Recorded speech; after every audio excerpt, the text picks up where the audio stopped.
مومنو، تم پر روزے فرض کیے گئے ہیں جس طرح تم سے پہلے لوگوں پر فرض کیے گئے تھے، تاکہ تم پرہیزگار بنو۔ روزوں کے دن گنتی کے چند روز ہیں، تو جو شخص تم میں سے بیمار ہو یا سفر میں ہو تو دوسرے دنوں میں روزوں کا شمار پورا کر لے۔ اور جو لوگ روزہ رکھنے کی طاقت رکھیں لیکن رکھیں نہیں، وہ روزے کے بدلے محتاج کو کھانا کھلا دیں۔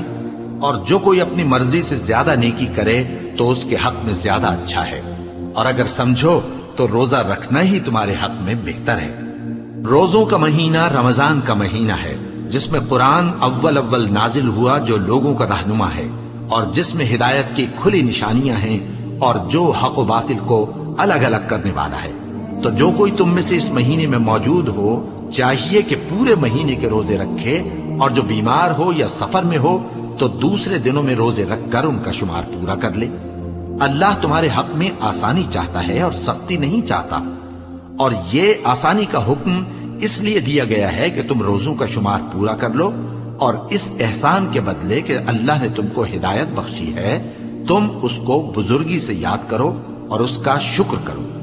اور اے پیغمبر، جب تم سے میرے بندے میرے بارے میں دریافت کریں تو انہیں معلوم ہو کہ میں تو تمہارے پاس ہی ہوں۔ جب کوئی پکارنے والا مجھے پکارتا ہے تو میں اس کی دعا قبول کرتا ہوں۔ تو ان کو چاہیے کہ میرے حکموں کو مانیں اور مجھ پر ایمان رکھیں تاکہ نیک رستہ پائیں۔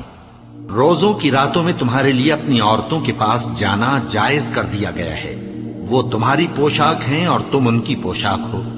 اللہ کو معلوم ہے کہ تم ان کے پاس جانے سے اپنے حق میں خیانت کرتے تھے، سو اس نے تم پر مہربانی کی اور تمہاری حرکات سے درگزر فرمائی، تو اب تم کو اختیار ہے کہ ان سے مباشرت کرو۔ اور اللہ نے جو چیز تمہارے لیے لکھ رکھی ہے یعنی اولاد، اس کو اللہ سے طلب کرو اور کھاؤ اور پیو، یہاں تک کہ صبح کی سفید دھاری رات کی سیاہ دھاری سے الگ نظر آنے لگے۔ پھر روزہ رکھ کر رات تک پورا کرو، اور جب تم مسجدوں میں اعتکاف بیٹھتے ہو تو ان سے مباشرت نہ کرو، یہ اللہ کی حدیں ہیں، ان کے پاس نہ جانا۔ اسی طرح اللہ اپنی آیتیں لوگوں کے سمجھانے کے لیے کھول کھول کر بیان فرماتا ہے تاکہ وہ پرہیزگار بنے۔ اور آپس میں ایک دوسرے کا مال ناحق نہ کھاؤ، اور نہ اس کو رشوتاً حاکموں کے پاس پہنچاؤ تاکہ لوگوں کے مال کا کچھ حصہ ناجائز طور پر کھا جاؤ، اور اسے تم جانتے بھی ہو۔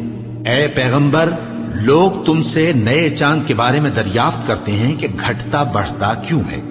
کہہ دو کہ وہ لوگوں کے کاموں کی میعادیں اور حج کے وقت معلوم ہونے کا ذریعہ ہے، اور نیکی اس بات میں نہیں کہ احرام کی حالت میں گھروں میں ان کے پچھواڑے کی طرف سے آؤ، بلکہ نیکوکار وہ ہے جو پرہیزگار ہو، اور گھروں میں ان کے دروازوں سے آیا کرو، اور اللہ سے ڈرتے رہو تاکہ کامیاب ہو جاؤ۔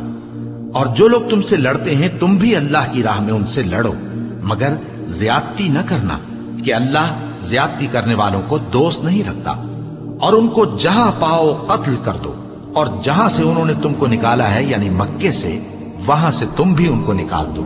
اور دین سے گمراہ کرنے کا فساد قتل و خونریزی سے کہیں بڑھ کر ہے۔ اور جب تک وہ تم سے مسجد حرام یعنی خانہ کعبہ کے پاس نہ لڑیں، تم بھی وہاں ان سے نہ لڑنا۔